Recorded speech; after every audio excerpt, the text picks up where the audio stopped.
When you're first learning to use Excel, the first steps are learning how to enter data into cells. You'll notice it's set up sort of like Bingo or Battleship, where you have letters across the top and numbers down the bottom. Where they intersect is a cell. If you click in a specific cell, you'll get the cell address, C12, you always say the letter first, and it shows up here. For this week, we're going to be entering information. We're going to be entering information into two sheets. To rename a sheet, you can just right-click on it, which will bring up the menu. It's off my screen, but it brings up a menu where I have the option to rename. And for our assignment this week, we're going to name the first sheet STEM Occupations.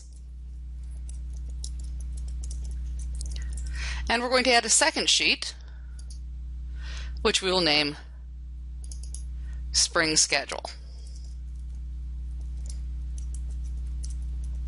When you're entering information, and for this week you're going to be looking at the information that we've put into Excel. So you can see I'm working off of this here, which is from your Excel Lab 1. I've just got that off screen because you can see that. You can start by clicking in the first cell, and this one is supposed to be STEM Occupations. And you'll notice that it goes over multiple cells. If I were to type something after it, I'm just typing spaces, it would hide it.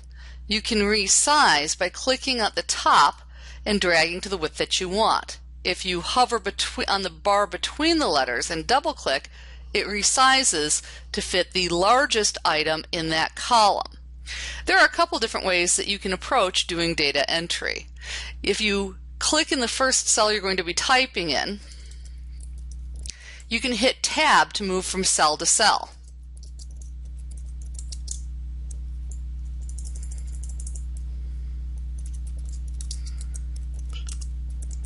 And I'm going to type in a bunch of data. You'll see it on fast forward, or I may just fade back in when the data is typed in, and I'll show you how to format it through the magic of video.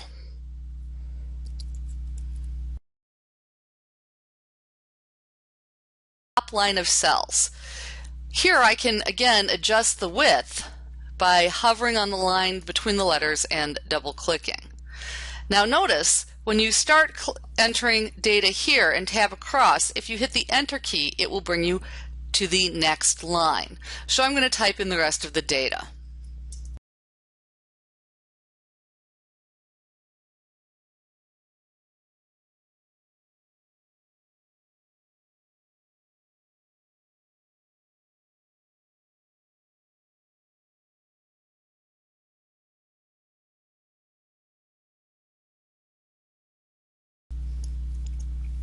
Okay, once I have everything entered in, I'll double click again between A and B.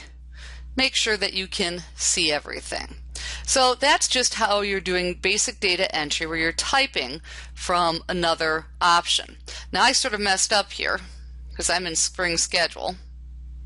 So I'm going to cut this, move to STEM Occupations, scroll to the top, and paste it right there. And again, I'll have to double click on each one. Okay, so the next part we're going to do is the Spring Schedule. Spring Schedule, I gave you an example, and you can type in your own schedule, or you can type in the sample one that I put up. But part of what I'm trying to show you here, and I'm going to go ahead and resize these, is that Excel does some automatic formatting for you, or automatic entry for you. So if I'm going to start here, and my sample I started in row 2, which is fine, I'm going to start by typing Monday. And I can do automatic filling of data just by dragging across. And I didn't add Sunday because I don't usually have classes on Sunday. It also knows time, so I can put in 8 o'clock a.m. and you might choose to do 8 a.m. and then 8:30. My sample goes directly to 9, but it doesn't matter. You can choose either way. When I group these together, and what I'm doing is I'm clicking in the first block, dragging down so both of these blocks are selected. Then I can use the fill handle here to drag straight down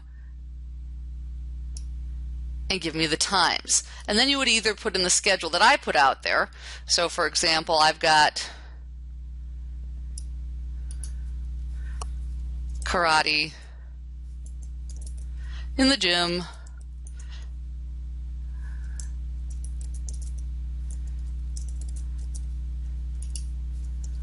and also you can check spelling on these. I use the F7 key, and you can check spelling in Excel. So you would put in your schedule on where you'd be, or again, you can follow mine. So I have like from 3 o'clock, I have HTML and CSS in E114. So you'd put in a schedule just by filling it out. This is actually how I plan my schedules when I'm figuring out my schedule for each semester. So you'll go ahead and finish doing the data entry on that. And that's all you need for the first lab.